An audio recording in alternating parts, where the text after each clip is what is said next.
At InDigital, we know the public safety professionals hold themselves to a high standard. In fact, standard doesn't do it justice. In over 25 years working alongside you, carrying millions of calls over our IP networks, your dedication has inspired us. That's why our ESI Net goes beyond industry standards, not only I3 compliant, but designed to adapt to future development for a network you can count on when it matters most. Learn more at indigital.net. Here in Greenville County, we have 8 different places where a 911 call can be answered. It is the largest county in South Carolina. It's a challenge. The type of information that a telecommunicator gets from Radius Plus is location-based technology. You can see where the caller is, if they have a medical issue, if they speak a different language. They're immediately able to text to that caller in their native language.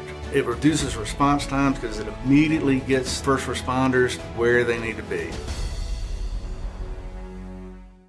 If Within the Trenches has ever taught you something, open your eyes to what it is like to be a 911 dispatcher, or has inspired you to become one, then help support us and join our Patreon. Get exclusive bonus content, one-of-a-kind swag, discounts on merchandise, ad-free early access to new episodes, and much more. To join, please visit patreon.com/WTT podcast. And if you're an industry partner, we have something for you as well. And now, for the show. This is Jordan, and you're listening to the Code 7 Podcast Network.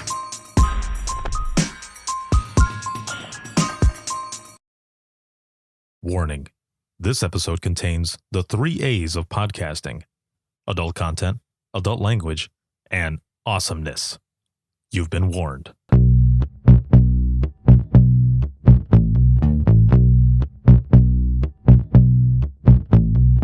Welcome to Within the Trenches, true stories from the 911 dispatchers who live them.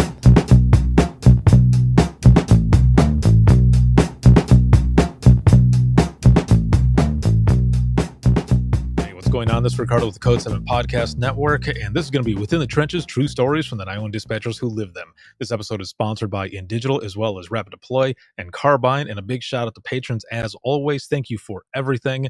And it's February 8th of 2022. Man, we're already moving past just the beginning of this month. It's already going really fast. It just feels every time we start getting into like the beginning of conference season and everything for here in 911, it just seems like it's going faster and faster and faster. And we are fresh back from the 2022 Denise Amber Lee Foundation hosted and presented the Be the Difference Conference powered by Within the Trenches Media. And we are probably about 50 attendees, just shy of 4,000 attendees. And that was worldwide. All over the world, there were people who attended that virtual event. And it is still available now. It will always be available. Registration, it's unlimited. So it's available now for people to register. It's free. And there's about 46 hours worth of training and amazing content, sessions, speakers, all of it. Make sure to check it out. The links are around there, or just go to deniseamberlee.org, and you'll find the registration there. And also to be able to view it on demand, once you get registered, it's unlimited. Again, unlimited for registration and on-demand watching. So you can go back and watch it as much as you want. And thank you again to Nathan and Tanya and everyone over at the Denise Amber Lee Foundation for everything. It was an amazing experience. So make sure to check that out. Again, there's a lot of stuff going on, and I'm excited for my next guest. And she is going to be coming on here in just a moment. We are partnered up. The company that she works for, as well as it's myself with Within the Trenches Media and the podcast as media partners, and going further and just sharing our information and such, different videos and everything that they're putting out, that I'm putting out, especially in different episodes. So there's a lot coming up with that as well. So make sure to check that out. My guest today is Veronica Neal, and she is a partner development representative with Virtual Academy. Hello. Hey, Ricardo, how are you? I am doing well. How about you? I'm good. I feel like I've gotten to see you every week for the last 4 weeks, and it's been so nice. And I really enjoyed the conference. Yeah, thank you. Yeah, it has been. It feels like I've been all over the place and everything. Even though we've just been here in our homes. Yes. Which is funny. There's the virtual thing. It's weird with everything the way it's going, especially with the hustle and bustle of just straight up work and all. It just feels like the days are just meshing all together, and then you're sitting there thinking, what day is it again? Like, I'm not really sure what is going on. It really But yeah, but this is the world we live in, right? it is. Yes. Yeah, this is How how to it goes. adjust. So welcome. It's so good to have you on here to, talk about your 911 story and things that you're doing with Virtual Academy. But as we said in the beginning, we're just fresh back from the Be the Difference conference, and you all had a session as well, right? What was that? What was the session that you all did? We did. We did a session called Measure Your Training, It Matters with two of our partners, Rob McMullen from Indiana and one of our partners from Nashville Comm Center. And we just kind of talked about, the element of online training within your 911 training program and how to measure the impact of your training program. And it's kind of a practice session a little bit. So we're doing a session at NINA National. My director, Kelly, and Rob McMullen will be doing one together on reap what you sow within your training program. So we were just kind of running through it and seeing how it goes and prepare for the larger audience at NINA. But it turns out there were so many attendees at Be the Difference that maybe we should have used NINA to prepare for Be the Difference. So I was like, oh my gosh, there was like 3,500 people on. It was amazing. Yeah, there was tons of people and folks from just from around the world. There was a gentleman out of Qatar who was there in the audience Wow. watching all the sessions and stuff, and it was just amazing to see everyone not only represented, but also in the comments. People were just talking and the networking, and it's interesting, right? Because in the virtual world, you don't think that of course, the networking isn't the same as when you're doing it in person. However, when you're doing it virtually, especially in the platform that we've been using, people are actually talking and keeping in touch with each other more than, you would see sometimes at conferences. Because I don't know, a lot of time there are a lot of people who will go to conferences and they don't take advantage of that networking. Mhm. And mostly because I'm an extrovert, but there's a lot of people that I know who are more introverted and such. So it's a little bit harder unless they're with a group that they know, which makes them, what is it, an extroverted introvert, right? Yeah. but that ability to network and everything, those barriers are dropped when you're doing it virtually, when you're doing it at home.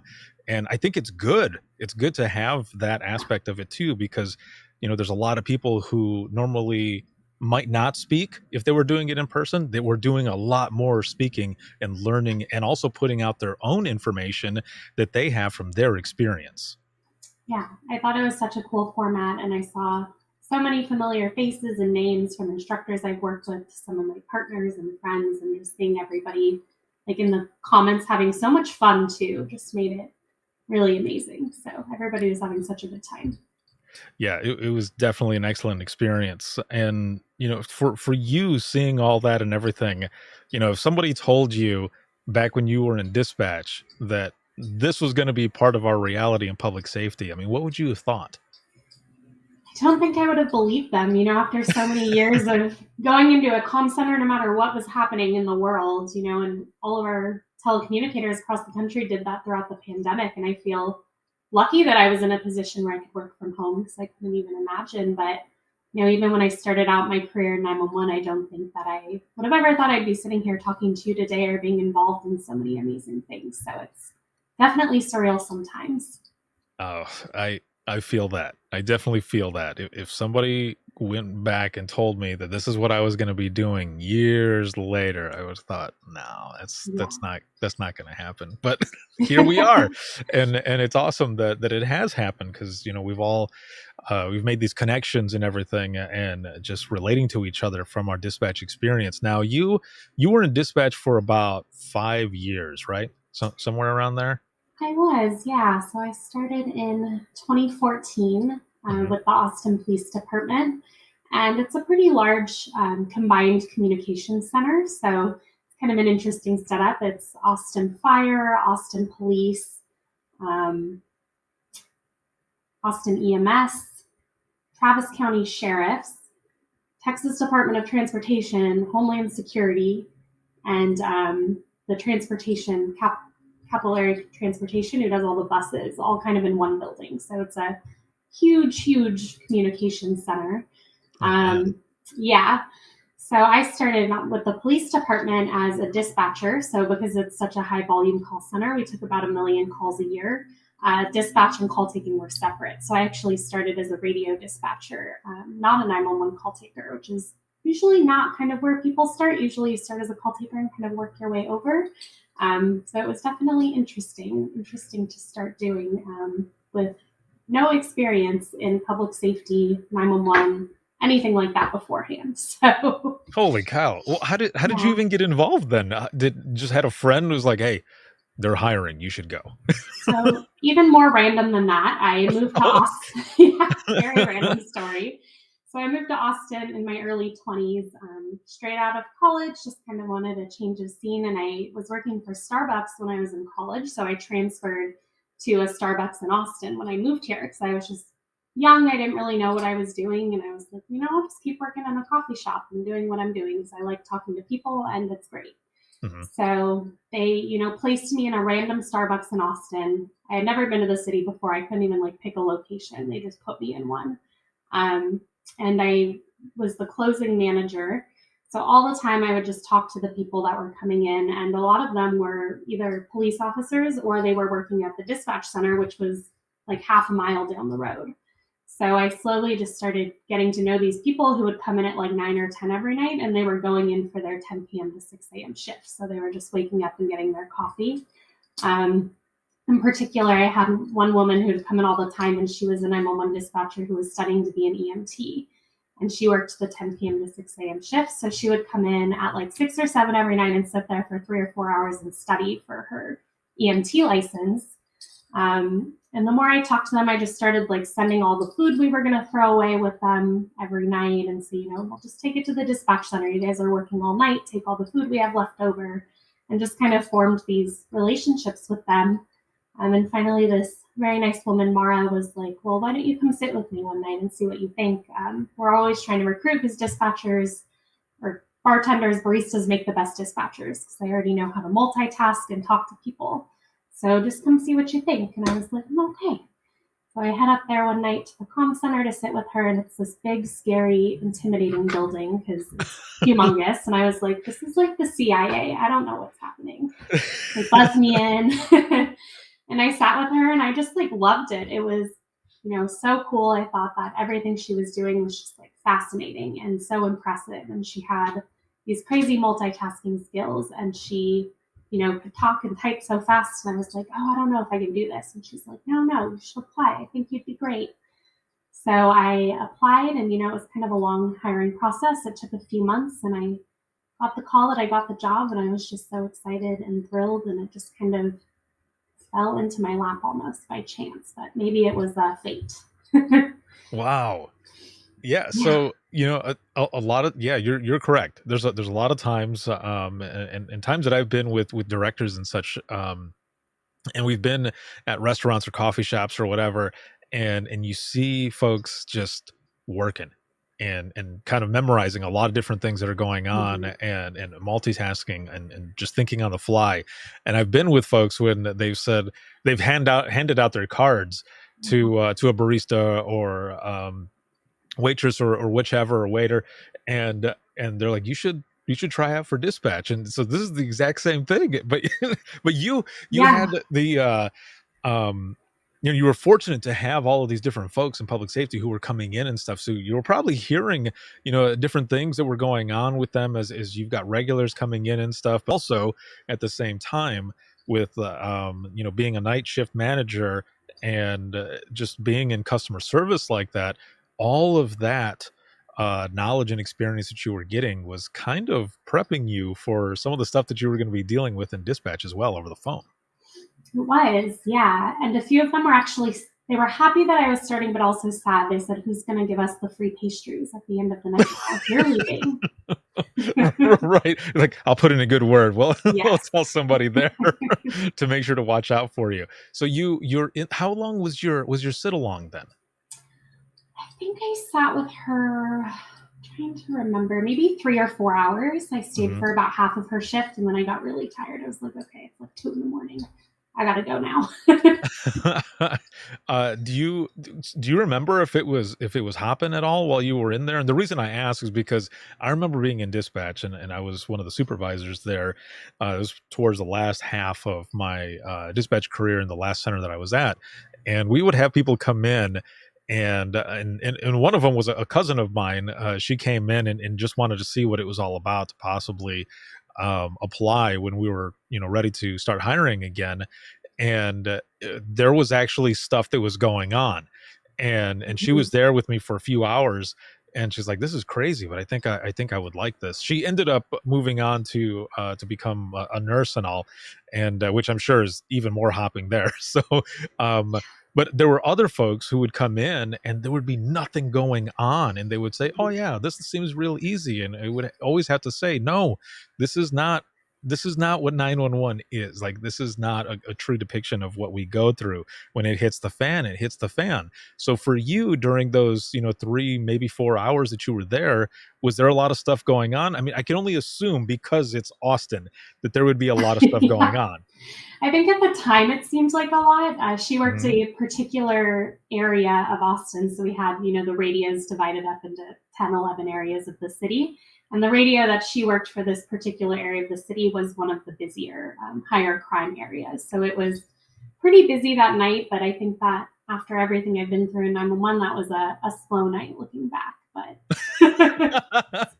Oh, that's funny, to be able to look back and say that. Yeah, no, you're right. Because once you've been in it for a while and you think about what it was like when you started, you're like, wow, there's not really a comparison there. That was very mild compared yeah. to what some of the things that have actually happened. So with your after your sit along and all, and you go through the hiring process, you eventually get hired and such. But before that, so what was that interview process like? Like, do you go in and do you sit with one person, maybe two, or did you have like a panel type where they're throwing questions at you, randomly, Mhm. basically to see if you can handle the pressure? So I came back in and so first you have to go through in Texas. I was actually in the first training class that they hired that had to go through the same kind of background requirements as police officers. Hmm. So they passed that in 2013. And so when I got hired in 2014, it was the first time they were having to go through that process.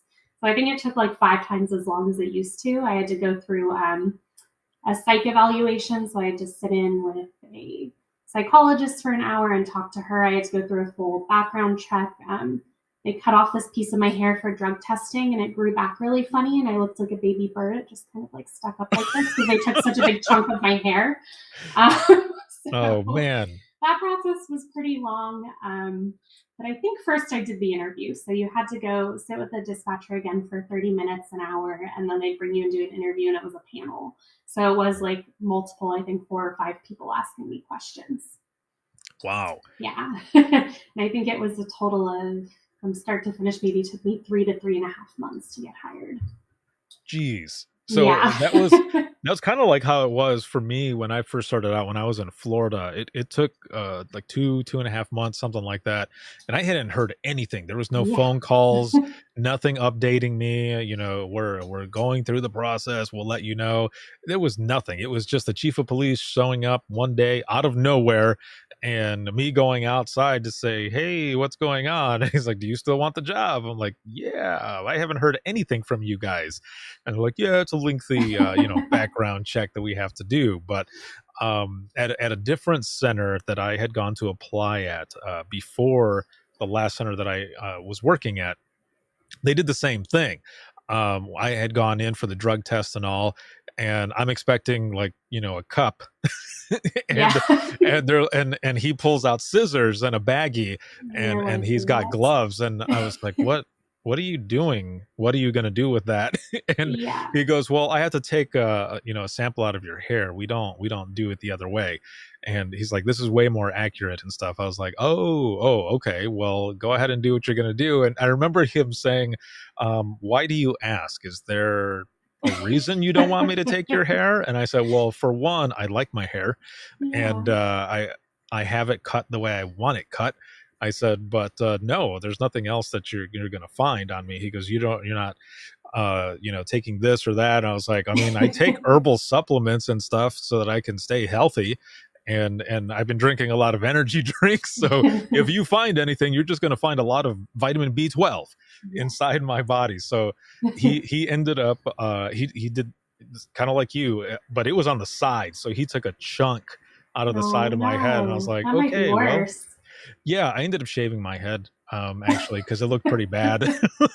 But yeah, that was an interesting one to go through. But yeah, the panel, when it's nerve wracking, isn't it? When you're sitting there and you've got a panel and they're just firing questions at you, and you're like, holy crap.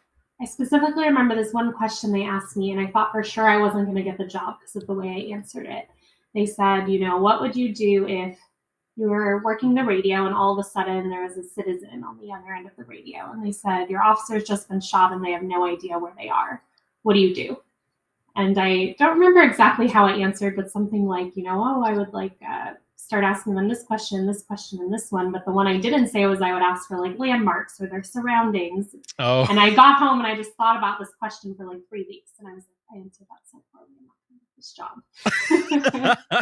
this job. I know exactly what you mean, because when the last center that I was at, we had a written test that we had to take.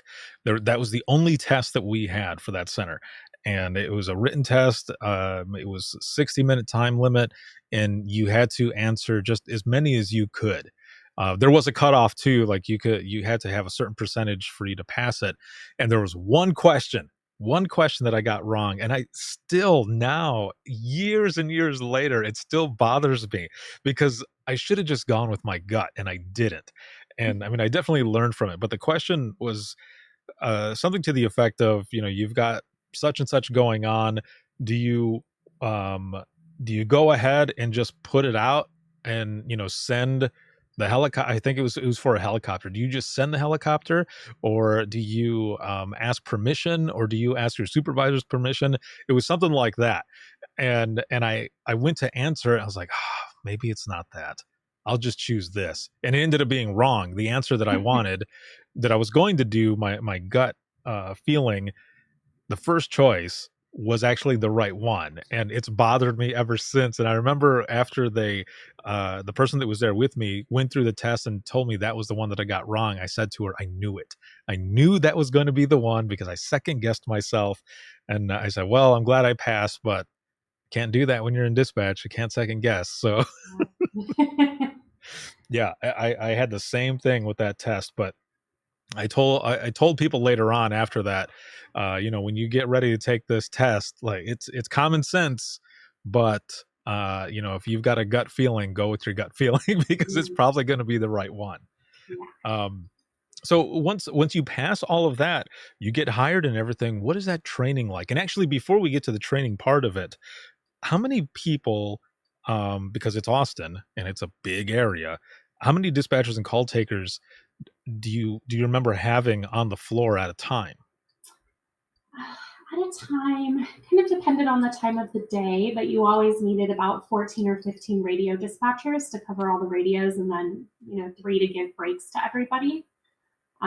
6 people working at the supervisor center, so 2 leads, 2 assistants to answer phones, and then 2 supervisors.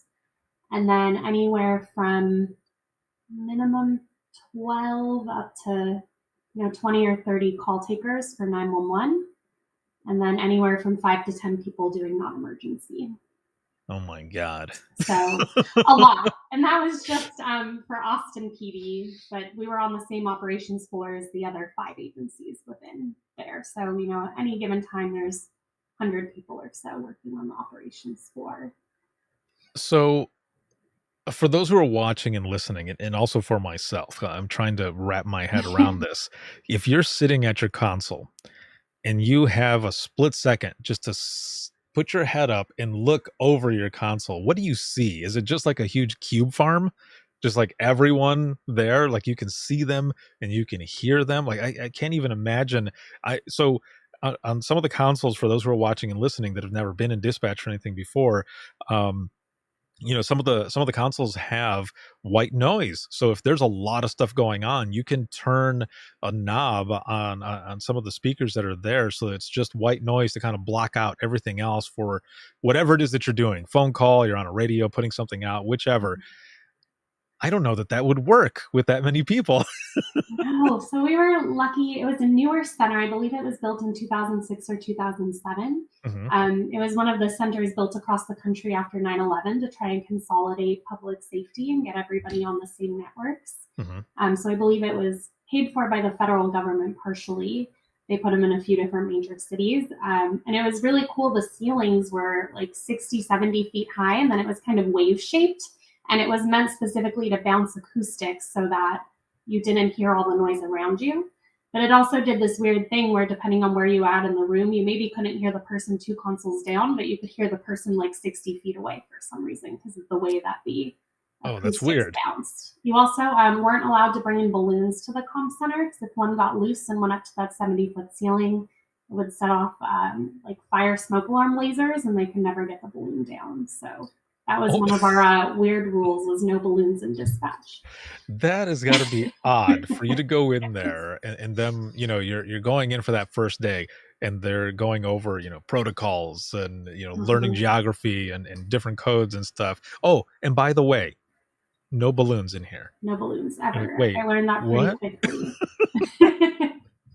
That's a new one. I don't think I've heard that before. That is Yes. pretty interesting. So you continue with learning that and Yes. everything else. But so when you start out training, do you start out right out on the floor with everyone and you're observing, or are you learning more so the geography, maybe doing some geo rides, different codes and stuff like that? Because you started on the radio first, which is interesting because for me and other places or other folks that I've spoken to, it's usually starting out on phones first, unless Mhm. it's a center, of course, that's all law enforcement and is just radio. Then of course, that's where you're going to go. Or if it's just medicals, well, that would be radio and phones. Mhm. But for me, we had 4 different phases for our training. So we started out with our book work and learn geography, codes, everything else, then phones, and then radios, then our backup phone and radios, and then our shadow phase where it was just us and our team, and our trainer was on the not on the umbilical cord anymore, but on the other side of the center, listening just in case we needed something. Otherwise, it was just all us. So how was it for you? Yeah, so we got hired in a group of 7. So there was 7 of us, and we all went through classroom training together first. So there was a really wonderful training team there that included classroom instructors. And first, you would go through, I guess, like 8 to 10 weeks in the classroom of learning geography, learning 10 codes. And then they would bring in dispatchers from the floor, and we'd go to the backup center, and we would do practicals. So they would pretend to be the officers on the other side of the radio, and you would dispatch calls in the backup center for a few weeks as well. So you got a lot of background training before ever actually being on the other end of a console, including write-outs as well. So what was it like for you then when you were on the radio by yourself now doing all of this, and maybe a pursuit happens, or whether it's somebody who's running and they're running after them, or it's a vehicle, they're in a vehicle in their Mhm. cruiser and pursuing someone. I mean, what is that like for you there in the beginning? Yeah, so I did my 8 to 10 weeks of classroom, and then I had another about 12 weeks of on-the-job training. So I did have trainers with me for the first 12 weeks. Hmm. And then I went through 2 nights of I forget what they call it, but it's basically like you're on your own completely, but there's somebody on the other end evaluating you. And if you pass those 2 nights, you can be on your own after that. So on my first night, where I was seeing if I could be on my own, I had an 18-wheeler crash on the major highway that runs across town and catch on fire, and had to block off the entire highway for like 4 hours. So I was very surprised to pass that. Um, Whoa. and then at the same time, there had been a homicide that happened, and homicide detectives had been looking for the body for quite a few weeks. And I've got an 18-wheeler on fire. I have freeway blocked off, and a homicide detective calls me and said, I need you to send as many officers as you can to this spot in the woods as soon as possible. And so I'm trying to explain to this homicide detective that I don't have any officers because they're all on the highway. And I ended up having to kind of get them from the other side of the city and bring them in. But somehow I managed my way through that night and passed and was on the floor on my own. I never got a foot pursuit or a vehicle pursuit the whole time I was in training. So I was like really afraid that was going to happen to me. And I felt really unprepared for it, even though I probably was fine. I just was terrified. Yeah. So I eventually got my first foot pursuit, and the officer says, got one running. I'm running towards Church's Chicken. And I said, 10-4, running towards Chicken. So that was all I could manage to do. So that's how my first foot pursuit went. And from there, I don't remember my first vehicle pursuit, but I did have quite a few in my time there. I think I worked maybe 9 or 10 vehicle pursuits in my 5 years. So we get a lot of those in Austin. I don't know. People really like to run here. So don't know why. That's pretty crazy then, to kind of think back on that first, major event that was going on. You've got this 18-wheeler and then the murder, the homicide detective rather, who's asking for all these officers to go out there, and you're on the radio. I mean, the adrenaline's got to be going, especially with all of that going on. And so when you're sitting there at the console, so that those who are watching and listening can get a better feel for what it is that you're looking at. How many monitors are there? Do you have multiple keyboards and radios that you're running? What does it look like that's in front of you while you're running these two major incidents? Oh yeah, so I have 5 monitors for CAD and 1 for radio, for controlling radio channels, and then 1 admin. So I think I had, how many is that? I don't even know, 6 Wow. or 7 monitors. Yeah. Just 1 keyboard and mouse because you can kind of switch it between all the monitors, and then a foot pedal for keying up on the radio. So you're kind of using your hands, your feet, your eyes, your ears, a little bit of everything. I really enjoyed it. We had the raised desk, so a lot of times because my adrenaline was so high, I would stand while I was working. So I just found it easier to be standing than sitting in those situations, so you can move around a little bit more. Yeah, it is always good to have the desk that goes up and down, especially for those moments, or just in general if you're working overnight or at any time, anytime. Because it's, how many hours did you work? 8 or 12?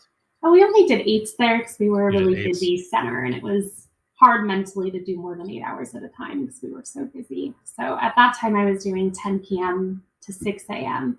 And I was one of those people who just never could adjust to night shifts. So I'd get off at 6 and my adrenaline would be running, but I usually couldn't fall asleep till 9 or 10 in the morning. So until I was so exhausted.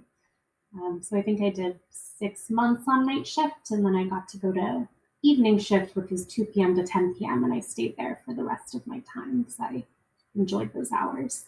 I was just gonna ask if you enjoyed that more than the 10 to 6. Yeah. I did. Yeah. And it was the busiest time of day where you got the most calls. So I liked being there from 2 to 10. You got kind of a little bit of everything.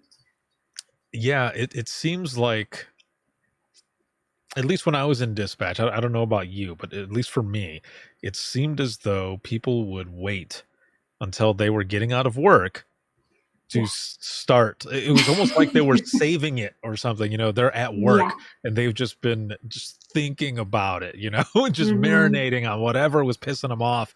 And then they get home and then everything goes to hell. And it's usually right at around, some of the shift change. So like for us, I worked 4:30 p to 4:30 a. And I would get in about a quarter after 4 to get briefed from the previous supervisor. And then at 4:30, we're jumping, it's going right away. And it's also shift change at the same time. So people are getting out of work. We've got a lot of BOLs coming in on, this car's all over the roadway. You're like, okay, we'll put it out. And, sometimes it would be legit. Other times it would just be, someone who, I don't know, on their phone or dozing off because they've just been working and they were tired or whatever the case. there would still be a lot of people that would call in, and it would just go to hell for the next couple hours while we were first there on that shift. And we're like, man, why are people waiting until why are they holding this all in? And then they get home and they're like, it's time to let it out. I think people get frustrated, at least in Austin, rush hour traffic on the way home because it's so bad. So their rage starts there, and then it just carries into the evening. I can see that. Yeah, no, I can see that. And it's interesting too that the shift that you're talking about, because when I first started out in dispatch in Central Florida at the small police department, we were 8 hours as well. But we switched every 2 weeks. We would switch shifts. So it would be 6A to 2P, and then 2 to 10, and then 10 to 6. And when you got to the 10 to 6, you did that for a month, and then you go back to that morning shift. And there was no way to adjust to that. You couldn't. Yeah. there was no way. It switched all the time. The only thing though too is that there was only a few of us. If I remember correctly, there was maybe 4 of us dispatchers. There was only 4 of us. It was a small police department, maybe 12 sworn officers. That's including the sergeant, lieutenant, and the chief, because they would go out on pretty much everything. But it was just one of us in there for the whole time. And then even on the weekend, it was just one of us, and there would be 2 to 3 officers working the town. But then when I moved back to Southwest Michigan, and I was working for the county, in the county that I grew up in, it was 3 minimum. So when you were talking about all the people who were working at a time where you were at, it's mind-blowing, because there was only 3 of us that were working at a minimum. And then on the weekend, there was 4 of us, sometimes 5, if we had, bad weather or something that was going on or some other event. But man, to be in there with that many people and hearing everything that's going on. However, the way you were saying, the acoustics were good, that you wouldn't be able to hear a lot of the other people, except for those moments where you hear someone all the way on the other side of the room. That's pretty interesting. Or you hear a call taker with somebody who's really uncooperative, and then all of a sudden you can just hear, ma'am, across the whole comm center. I think everyone could hear that. Where's that coming from? I don't know where it's coming from. And then everybody slowly starts saying it throughout the whole comm center. Everyone's like, ma'am. That's so funny. Yeah, exactly. There's always there's always 1 or 2 folks or so who will end up repeating stuff just to, and I think we do that too, right? As almost a defense mechanism. If it's something that's going on, we're doing it just kind of to keep calm and keep our minds focused as well. Even though there's some humor in there, we're keeping our minds going. That well-oiled machine just kind of staying there, because when you're just kind of sitting there and there's nothing else going on. There were times in dispatch, especially wintertime, we wouldn't have stuff that was going on at all, surprisingly. And then that first call would come in, and there's a little bit, for those split couple seconds, a little bit of cobwebs. But, when you're repeating stuff and staying in the groove, you're good to go when that next one comes in. Our reward was, our slow radio, our reward was working the airport, because nothing's ever happening. So I think after a few months, you got to get trained on the airport and some of the special events radios. And then there was shift attendance reward. So if you came in, if you didn't call out sick for 6 months in a row, you got to choose your work assignment for a month. And so if you really didn't want to do anything, you could pick the airport for a whole month, and then you could just sit there and do whatever you want for 8 hours. So you get maybe 2-3 calls. It's great. That's pretty cool. I would get too bored though. I could never do it. I was like, no way. I can sit here for that long doing nothing. Yeah, you got to keep moving around. You got to be taking those calls or being on the radio or something. So I compare that to family and friends sometimes asking how things are going on in dispatch, and I would say, well, it's been kind of boring, and they would think that I was a jerk.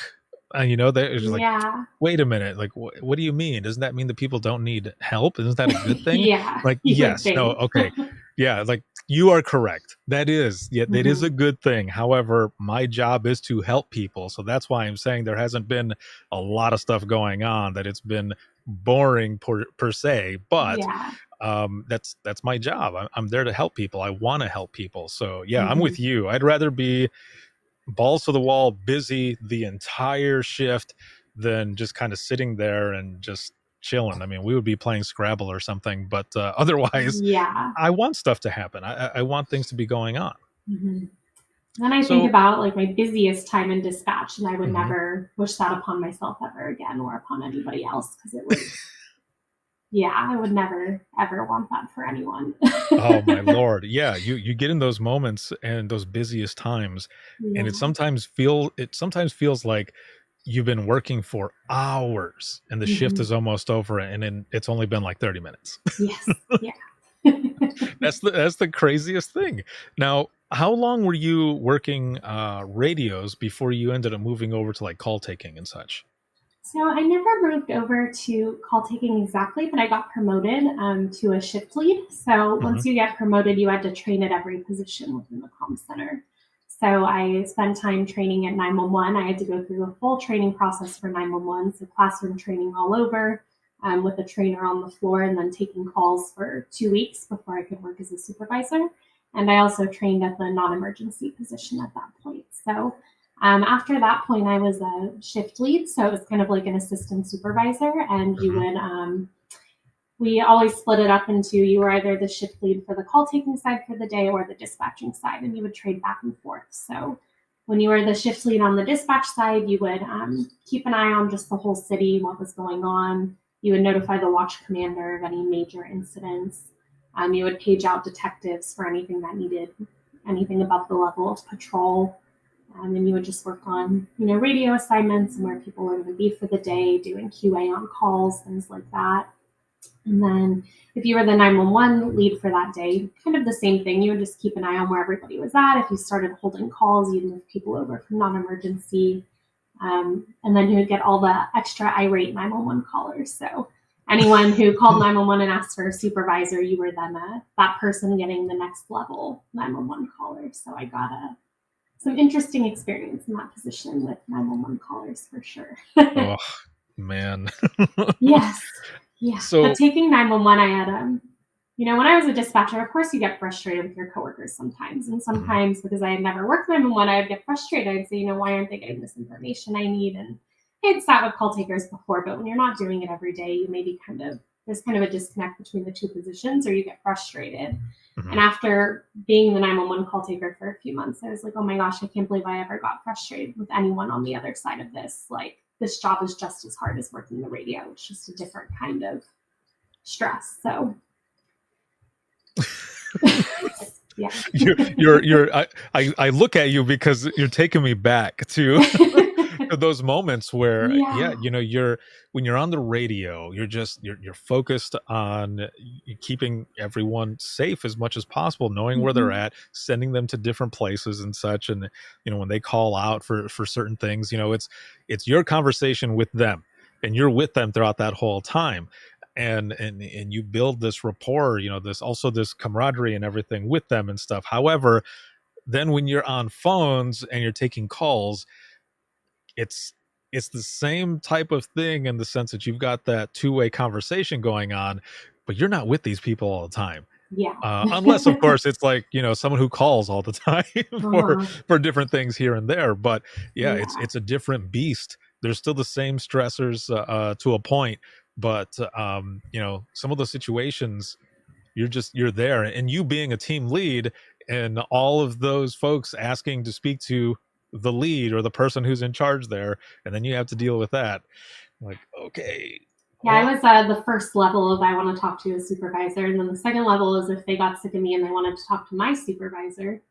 And then if they didn't like my supervisor, they got the watch commander. So that was end of the line there. If the watch commander can't help you, he's giving you the number to the chief's office. So, Sheesh. Yes, there's so many different layers. yes. um when you ended up moving to this spot and you had those few weeks there with the phone calls that you were taking, as you had to train on each spot and everything to be the lead, do you remember some of those early calls that you ended up having to deal with? I remember my first 911 call I ever answered. I don't know Hmm. if it's appropriate. I'm trying to think of how to say it in a way that's more appropriate than it was. So the first 911 call I ever answered, I answer the call, and it's somebody calling from the state hospital who got a hold of a phone from the psychiatric ward, and he says, "This is This isn't exactly what he said. This is slightly modified because I don't want to say it. Sure, He sure. said, "This is Donald J. Trump. What kind of undergarments are you wearing?" So that was Interesting. the first 911 call I ever took. What? Yes. So see, and that's interesting too, because we go through tons of training, right? And the different callers that you're going to speak to, but there's not always a scenario that you can train for that's universal for all of them. So when you end up taking a call like that, then you're sitting there thinking, wait. This is not what my training prepared me for. I was ready for somebody who needed my help.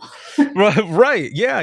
It reminds me of a call that I took, where this guy was just calling over and over and over and over, but he was calling from an NSI phone, a non service initialized phone, where it's one of those cell phones that, for those who are watching and listening, if you've got a cell phone that you don't have like a plan on or anything, but the battery works and the phone turns on, the cell phone, you can still call 911. It has 911 capabilities. So that's the type of phone that this person had. So we couldn't track the person or find exactly where they were, because they didn't have that type. Now I think it's different. You can actually do different things now, but back then when I was taking this call, we didn't have that.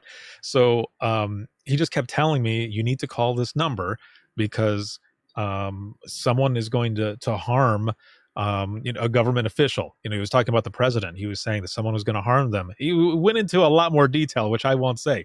I won't repeat, because probably right now people will crash through the ceiling and throw me down or something. Like, what are you talking about? So he's telling me all of this, and the last time, because he was like, I'm not going to call you anymore, you need to call this number, and he hung up. And I remember telling my supervisor, because during this time I wasn't a supervisor yet, it was shortly before that, and I said to her, I said, I'm going to call the phone number. And she goes, no, I don't think you should, like, it's probably fake. And I said, no, I'm going to do it anyway, because I'm curious, I want to see. So I call the phone number, and a lady picks up and she says, White House switchboard. And I thought, hell no, are you for real right now?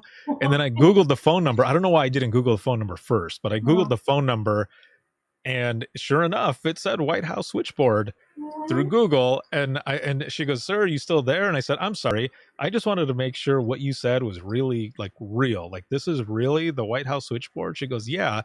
And I said, well, this person was calling saying this. And they said, oh, so-and-so. And I said, you know him? And she goes, oh yeah, we know him. He's harmless. We already checked him out. I was like, okay. We got a lot of those calls after I became a supervisor, just because of the year. It was an election year. And yeah.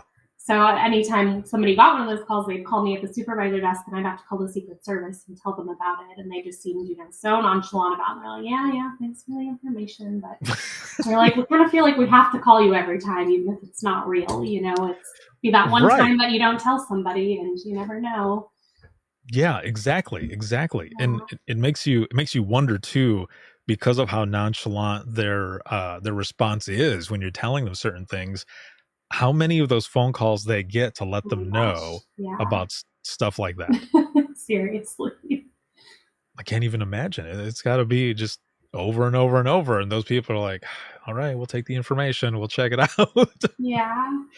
But yeah, like you said, it'll be that one time that, someone doesn't say something and then something happens. You're like, oh no, Absolutely. that's not good. Yeah, not good at all. Now, so we talked about that first call, which is pretty interesting to have that. Yeah. With that, what about it? And this can be over the radio, or this could be a phone call or something, but what about something that kind of sticks with you, something that you remember, from that time? Now and we'll get to this part here in a moment.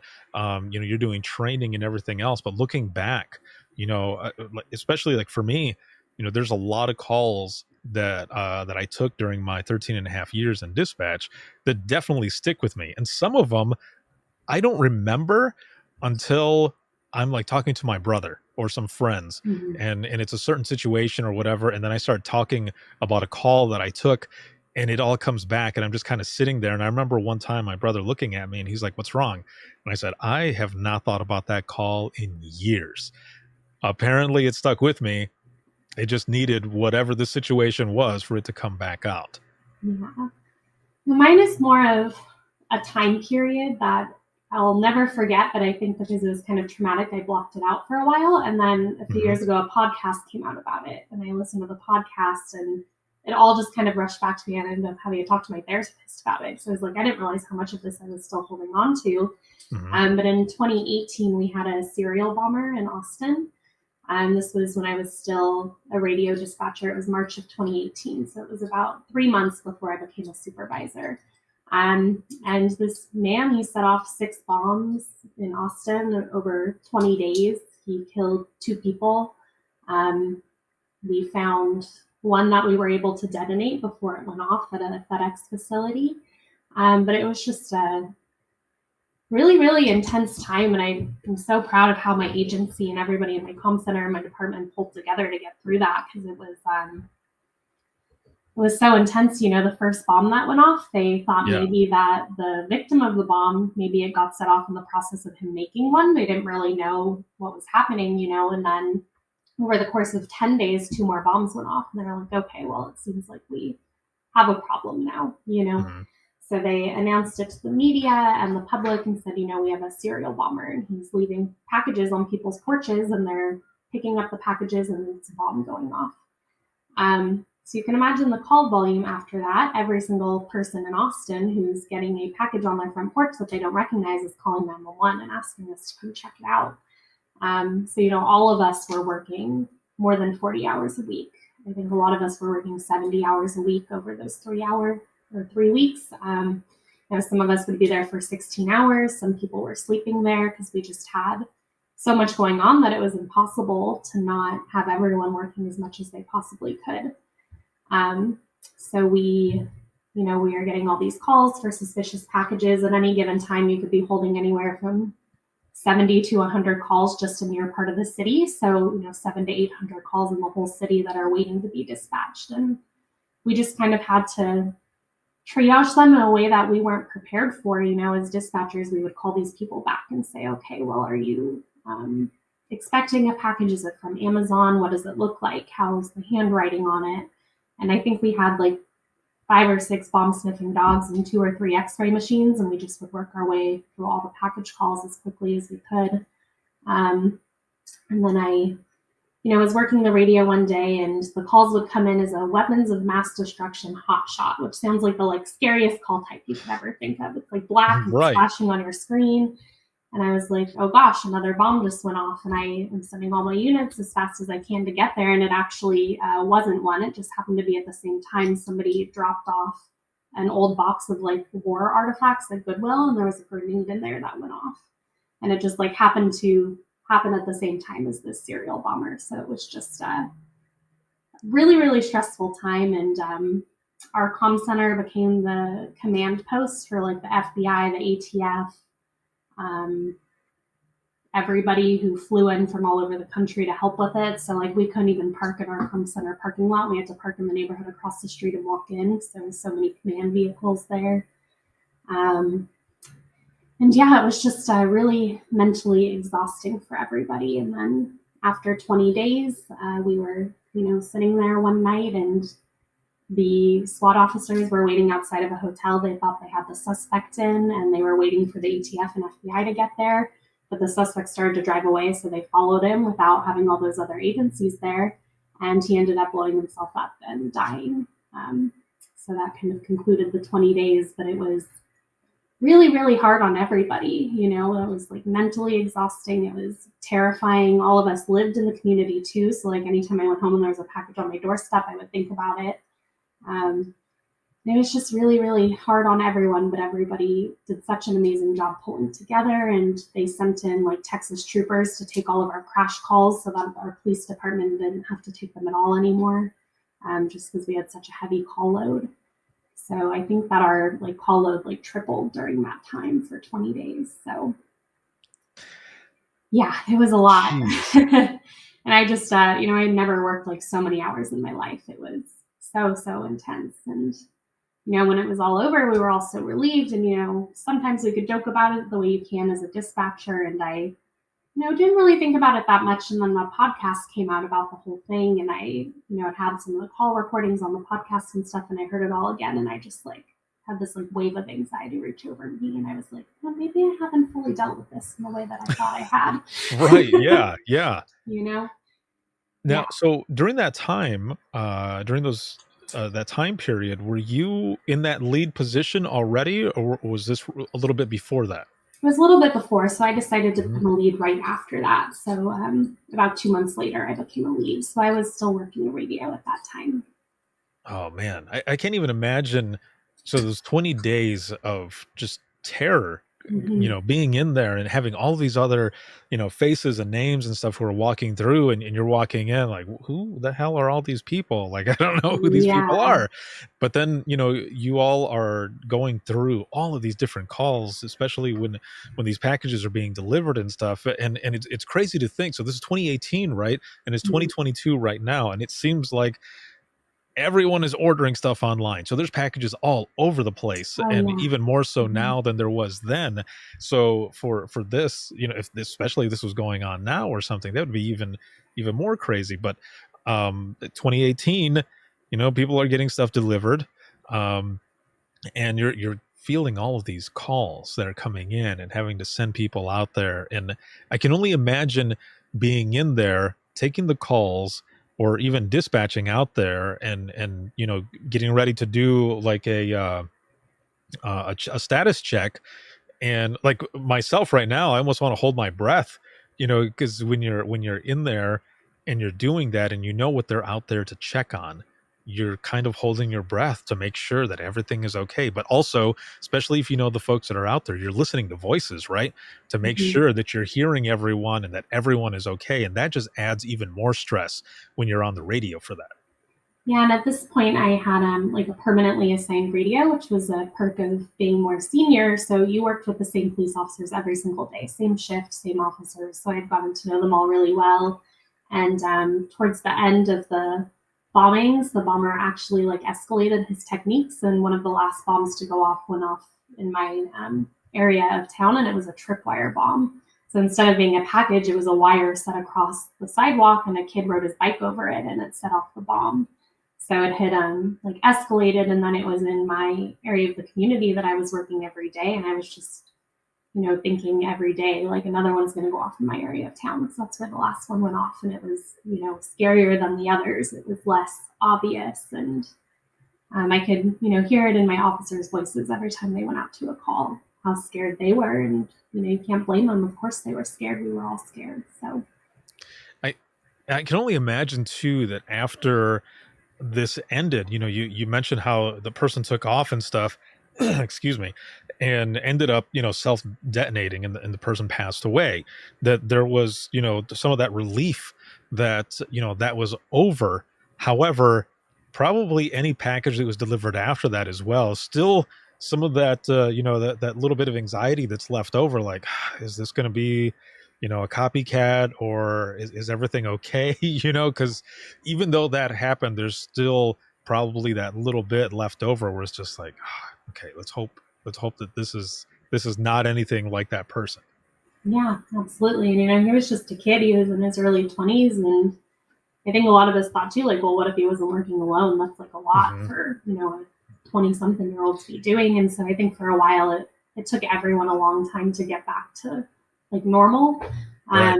and kind of let go of that constant stress. So the like, environment was definitely different for a while because people were just exhausted and on edge. And it's amazing what everybody in that department and that comm center was able to do in that time. So That's awesome when everybody comes together, and that's what I mean by awesome. When everyone is able to come together and mhm, work like yeah. that, and just have that comfort in knowing that you have people there that are watching your back, and also going through Mhm. this all at the same time.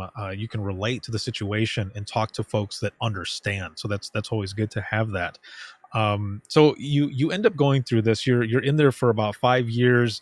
You end Mhm. up going to work for the state, right? You end up working for the state, and then you end up moving out of that part of public safety, and then transitioning to becoming an industry partner. with Virtual Academy. Now, what pushed you to move out of this space and being in the chair, that is, not so much the space, because you're still in the space, but switching over into Virtual Academy into what you do now? Yeah, absolutely. I have so much respect for people who work in PSAPs and work shift work and work high stress jobs. And I just, it was really hard on me. I think especially the shift work, I just like for my own personal life and my family kind of felt like I wanted to get into a more normal routine. And I think also the cumulative stress started wearing on me and I was just experiencing more and more, mental health issues from it. And I was having a hard time managing my stress. And I just thought that in that time, maybe I should do something that was a little bit less stressful for me. So an opportunity came up at the state at Capital Area Council of Governments as a regional training coordinator. So I transitioned over to that role, which was really wonderful because I got to learn so much. I came from a humongous comm center and I learned very quickly that that's not the normal.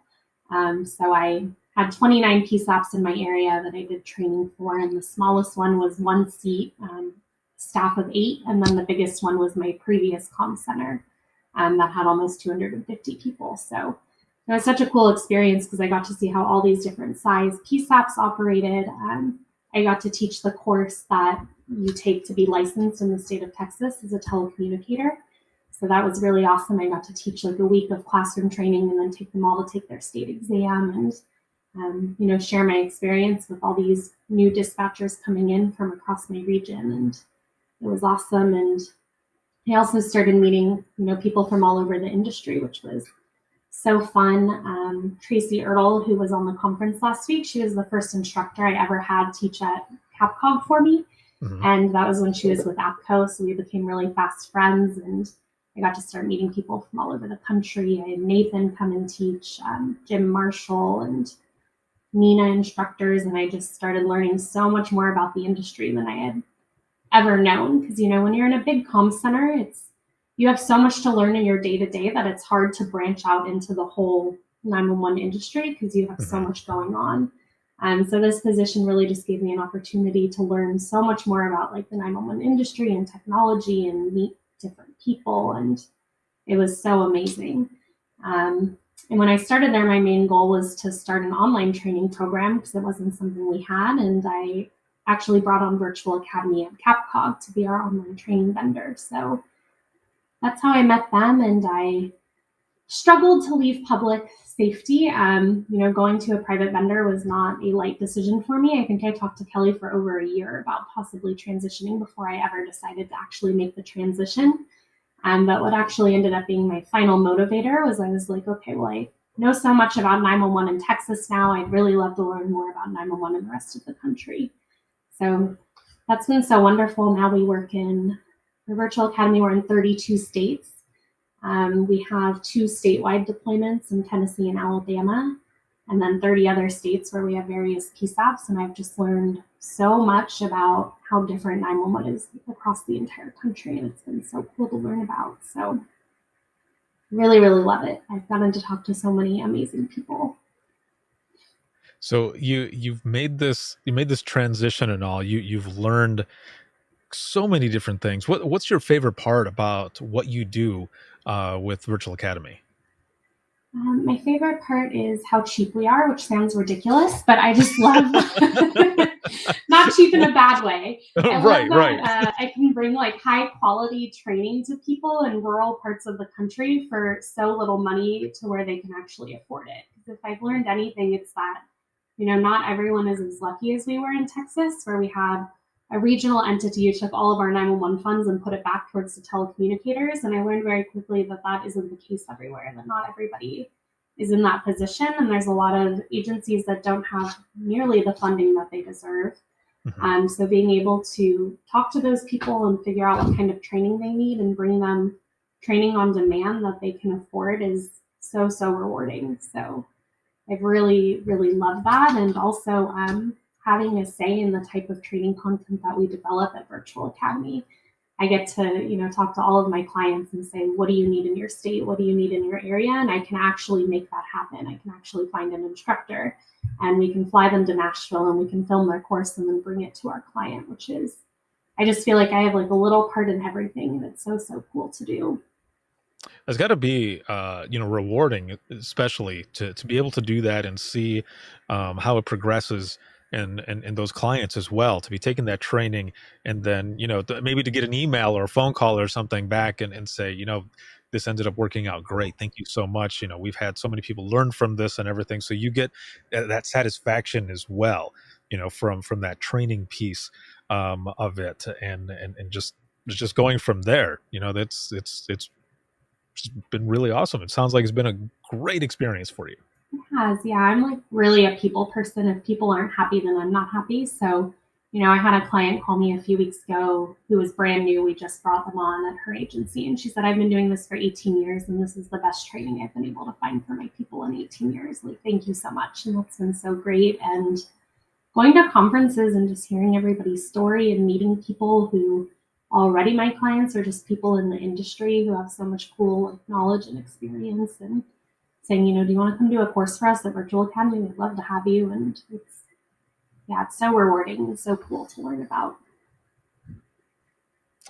Well, it has been amazing to have you on this episode and learn so much more about your background and everything that you're doing now. So thank you so much for being on. As we go into the wrap up of this episode, what is one of the things that you're grateful for in the industry, that you, from where you started out in the beginning, the random story that you gave, which I was not expecting, but an awesome one, to hear where you come from, because everyone has a unique story, whether it be, them coming from a public safety family where they're generations, or a second generation or whatever in as dispatch, or just a complete family of public safety, or like you, just randomly just kind of falling into it. But also kind of the way you said, it was almost like it was fate, because you had so many folks coming in during that shift. They were in public safety and talking and inviting you to come in to check it out, thinking that you would be great at it. And here you are all this time later and have done all of this.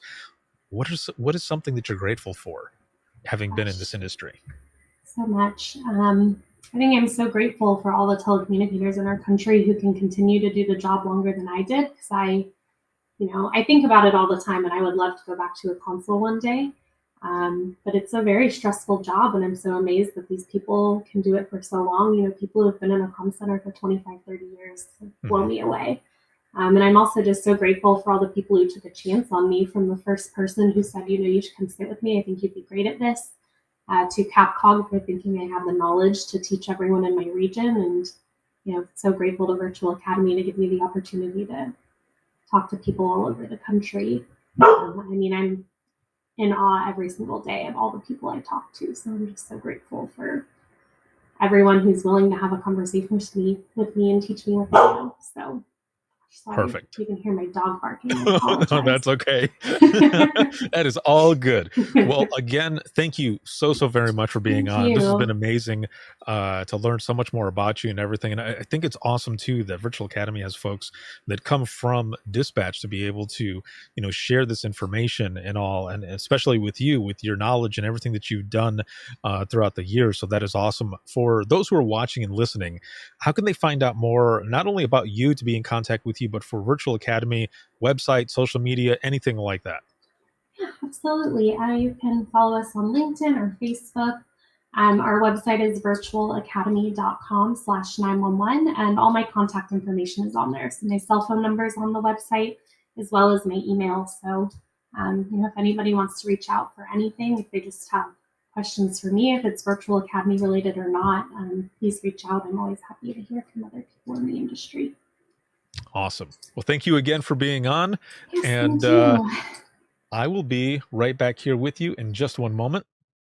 And for those who are watching and listening, if you have any comments or questions, or you want to be a guest on the show, you can email us, and that'll be wttpodcast@gmail.com. Once again, that is wttpodcast@gmail.com. You can follow us on Twitter. That is @91podcast. You can like us on Facebook. That is facebook.com/Within the Trenches podcast. This episode has been sponsored by InDigital, Rapid Deploy, as well as Carbine. And if you're looking for any bonus content, if you want to become a patron of the podcast and help support us, you can check us out and support us on Patreon. patreon.com/WTT podcast. There is bonus content there, the Dispatchers Roundtable, as well as the open mic live sessions every Thursday, 9 p.m. Eastern time on social media. There are audio versions that are perks only for those who are patrons of the podcast. So you can make sure to check that out there. There's swag, t-shirts, all types of stuff, discounts to the store. And this can be seen on Facebook, Twitter, as well as YouTube. And you can hear this episode as well as all the other episodes, the entire library, 24/7 on Apple Podcasts, iHeartRadio, Spotify, your favorite podcasting app, and withinthetrenches.net. Have a good one, everyone, and we'll see you in the next one.